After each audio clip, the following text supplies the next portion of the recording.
एक झूठे पैर की कब्र की हालत। एक झूठा शख्स था और उनके बहुत से मुरीद, और जो इस कस्म के ढक्को सले लोग होते हैं, वो लोगों को हक़ाइक़ से आगाह नहीं करते, बल्कि गुमराह करते हैं। तो इन साहब ने अपने मुरीद को इस तरह गुमराह करके रखा था कि मैं कभी नहीं मरूंगा, हम थोड़ी देर के लिए मुझे मौत आएगी, ज़ाहिरी मौत। जब मुझे आप लोग कब्र में दफना देंगे तो मेरी वहाँ पर ज़िंदगी शुरू हो जाएगी। और इस साहब ने कहा कि जब मैं मर जाऊंगा तो मैं 40 दिन के बाद वापस लिख जाऊंगा। तो उनके मरीदिन ने कहा कि हज़रत, अब के लिए जो कब्र शरीफ बनेगी वो कब्र शरीफ कैसी बनानी चाहिए? तो इन्होंने कहा कि इसमें ऐसे टाइल्स लगाओ और ऐसा रंग करवा, यूं ज़ेबतन करवाओ और इसके अंदर एयर कंडीशनिंग भी फिट करवा।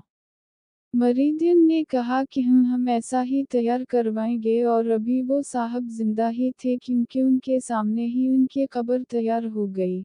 सारे इंतजामात किए गए और कब्र को टिप-टाप तैयार किया गया।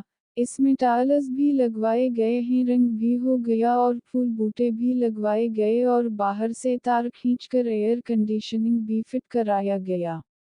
देखिए इस कैमरे कितने पके हैं। आमतौर पर ऐसा देखा गया है कि कच्चे पैरों के मुरीद पके होते हैं और पके पैरों के मुरीद कच्चे होते हैं।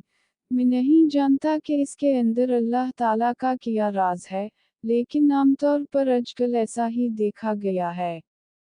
इसके बाद बहरहाल वो वक्त जो सबको आना है उसका भी वो वक्त आगी, यानी कि इस पैर की मौत का वक्त आया।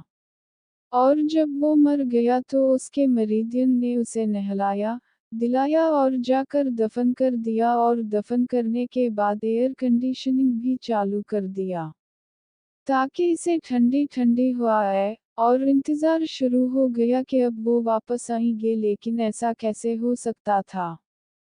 बहुत दिन गुजर गए लेकिन वो वापस नहीं आए, तो लोगों ने आपस में बातें करना शुरू कर दी कि इन्होंने तो 40 दिन के बाद आने का वादा किया था लेकिन वो अभी तक नहीं आए। क्या मामला है, ज़रा खबर तो ले ली। आपस में मशवरा किया गया और कब्र खोलने की तजवीज़ की गई। पैर साहब की कब्र ऐसे बनाए गए कि इसके अंदर एक दरवाज़ा भी रखा गया ताकि उसे आसानी से खोला जाए। कब्र ऐसी तैयार थी कि जैसे घर ही बनाया गया हो। जब उसे खोला गया तो अंदर अजीब गरीब तमाशा नज़र आया, अज़ाब की कैफियत नज़र आया। जो ऐसी और टाइल्स वगैरह लगाई गई थी वो गायब थे और वहाँ पर किसी चीज़ का भी नाम निशान नहीं था। तो लोगों ने इबरत हासिल की और अल्लाह से माफ़ी तलब की क्योंकि इस कब्र पर अल्लाह का अज़ाब था।